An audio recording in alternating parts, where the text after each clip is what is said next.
Hello guys! Magluluto tayo ng merienda, ginataang munggo. Yan yung munggo guys, isasangag muna natin hanggang mag brown po siya. Then yung ingredients natin, brown sugar, Alaska evaporada, then kukumama, fresh na gataan, malagkit na bigas.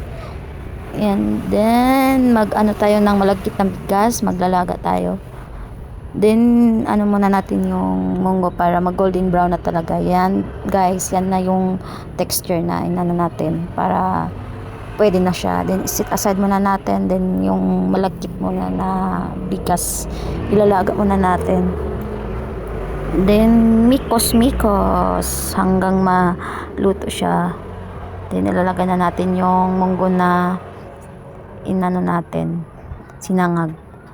Yan lahat yun guys, ubusin natin yan lahat, ilalagay yan. Then yan mikos para maghalo yung malagkit tsaka ano yung munggo. Then yung fresh mama, kukumama nagata, yan mikos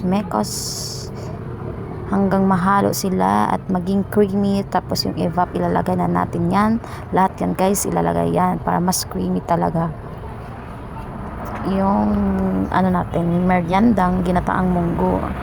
Then mikos hanggang maano siya, ma-mix sila lahat.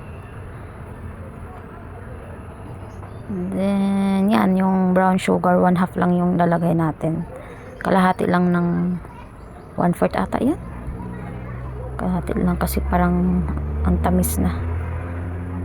Then salt for ano, para mag-ano yung mag-blend yung maano yung lasa, matamis at saka may maalat-alat konti. Yan salt yan, rock salt po yun. Then mikos yan na guys. Yan malapit na yan maluto, kukulo lang yan, luto na, maluluto na yan. Yan yung ganyang kulay, luto na yan. Sarap, yummy creamy, wow sarap, kainan na. Thank you for watching, bye bye.